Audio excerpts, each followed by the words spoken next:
Let's talk about the first page in Sketchbook.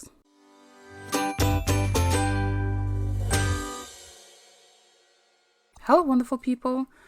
Just as I started the new sketchbook for a review that is coming next, it actually happened that I missed the first page as it opened weirdly. So I was painting on the third under the impression it was the first page. The faux pas has just occurred to me after I finished this piece and after I made a reel about it. So weird. But it made me think about the first pages and how they are treated different from the rest of the sketchbook.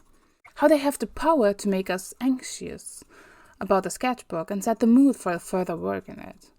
When I shared this, I got some replies on how you go about the first page.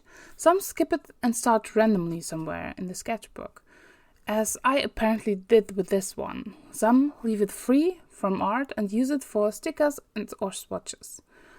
I did that too with some of mine, but actually I don't feel very anxious about the first page, and I will tell you why, while I paint what I thought the first page would be.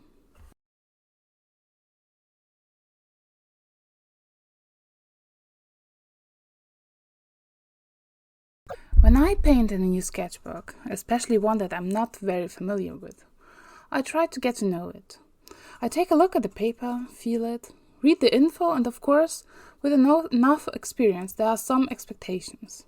Whether it's cellulose paper or cotton, whether the paper is thick or thin, I still remember how I liked the one sketchbook with really thick paper. It only had 15 pages, but it was fun. They didn't warp at all.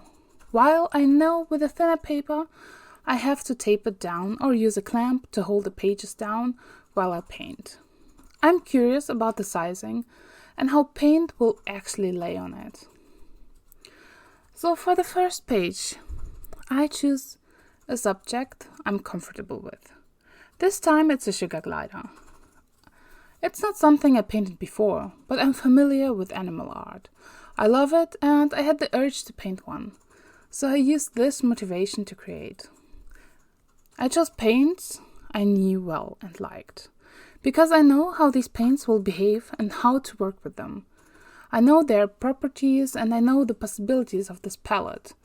By the way, it's Lukas Aquarell and I used it in lots of paintings last year. I will leave links to all the supplies in the description box below, if you're curious about them. I chose brushes I know and know how to handle. I've used them so much that I can predict how much water they hold, how they hold the point, and how to work with them. No masking fluid, as it can be tricky on some papers, and I didn't want any surprises. If you enjoyed this video so far, leave a like to support the channel. Thank you! So, what I unconsciously did with the previous steps is setting me up for success.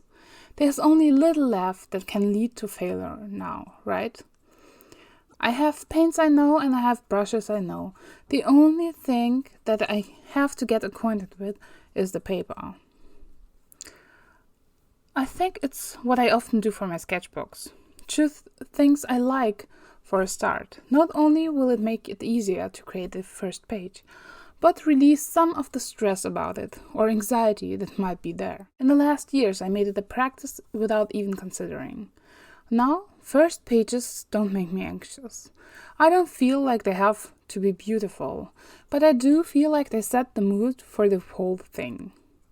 So giving myself the nice supplies I know to work with, compared with the subject that I really want to paint, is the best way to create something and stay relaxed, for me.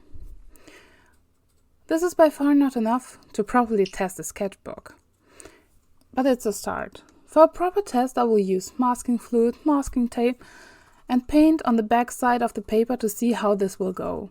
In fact, when I do a review, I want to have it all tested out before I share my opinion. This all is important for the first page though.